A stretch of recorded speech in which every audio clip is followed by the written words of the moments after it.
União Europeia oficializa veto a carne, mel, tripas e peixe de origem brasileira. A medida vale a partir de setembro. O impacto da medida vai além do produtor e atinge toda a cadeia do agronegócio. De acordo com a Comissão Europeia, o Brasil não conseguiu comprovar que os produtores atendem na totalidade às exigências sanitárias do continente. Quem traz as informações é a repórter Berenice Leite. E a química com a presidente da União Europeia, Ursula von der Leyen, acabou também? Vale destacar que os vizinhos Argentina, Paraguai e Uruguai seguem autorizados a exportar carne bovina para o bloco. Vamos ver como é que essa notícia chegou em Brasília, abalou Brasília, com a Berenice Leite, que já está aqui no telão conosco e vai trazer mais informações para a nossa audiência. Berê, boa tarde, seja muito bem-vinda ao JDO2.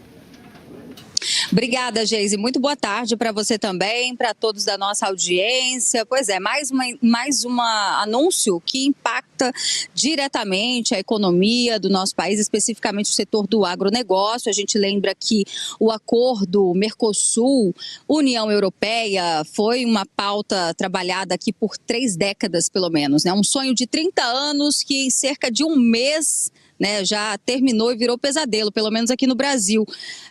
O anúncio de que o acordo havia sido firmado foi em janeiro. Depois, agora no dia 1º de maio, esse acordo passou a ser vigente e agora tivemos, nos últimos dias, esse anúncio de que o Brasil não está mais autorizado a exportar os produtos que são de origem animal para o bloco da União Europeia. Isso porque lá eles têm algumas exigências e o Brasil não estaria cumprindo, enviando relatórios que manteriam esse acordo. Uma das principais exigências, no caso da União Europeia, é com relação ao não uso do que eles chamam de antimicrobianos, que serve justamente para acelerar o crescimento dos animais. O Brasil não teria comprovado, atendido essas exigências burocráticas, no caso, até porque a gente sabe que a qualidade, por exemplo, da carne bovina brasileira, ela é uma das melhores do mundo, né? Se não a melhor, cumpre exigências, tem uma cartilha de exigências das mais rigorosas. No entanto, lá na União Europeia, eles querem que essa rastreabilidade seja praticamente de forma individual, cada animal, né? E nesse sentido, outros países, pelo menos cumpriram, fizeram alguns ajustes ao longo desse último mês para não perder a autorização. Foi o caso da Argentina, do Paraguai e do próprio Uruguai, né? Então, falando agora sobre o impacto econômico, só para vocês terem uma ideia, o impacto econômico anual, por exemplo, será de 1,8 bilhão de reais, caso o Brasil não reverta, né, e consiga mais uma vez que esse acordo se torne vigente. Então, 1,8 bilhão de reais por ano. E em termos, por exemplo, da carne bovina brasileira, a gente lembra que lá no bloco europeu, na Europa, né, eles compram muito a carne brasileira, a parte de carnes nobres. E isso representa cerca de 3,6%, né, da carne, de toda a carne produzida, carnes nobres produzidas aqui no nosso país. Então, o impacto, olhando assim, parece mínimo, né, só 3,6%, mas o fato é que outros produtos, como você disse, até mesmo o mel, né, toda essa cadeia do agronegócio fica impactada através dessa medida. É claro que o setor diplomático já está trabalhando para tentar reverter isso. Inclusive, não existe uma pessoa, né, um órgão que fiscalize e atenda às exigências do bloco europeu. No entanto, a oposição já segue aqui tecendo várias críticas no sentido de que a diplomacia brasileira já deveria ter atuado para evitar que chegasse a esse ponto. Eu estou, inclusive, aqui com a manifestação do pré-candidato à presidência da República, o senador Flávio Bolsonaro, que disse o seguinte: pelo visto, mais um problema do Lula que vou ter que resolver ano que vem.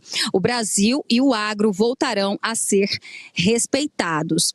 Há uma análise também, Geise, de que a União Europeia, isso a gente já percebe, né, conforme os anos, esse acordo nunca saía, que existe também uma política protecionista por lá, onde eles querem valorizar os produtores rurais da Europa. No entanto, né, fica difícil de defender quando vemos que outros países, a exemplo do Paraguai, da Argentina e o próprio Uruguai, eles conseguiram cumprir pelo menos os critérios mínimos exigidos.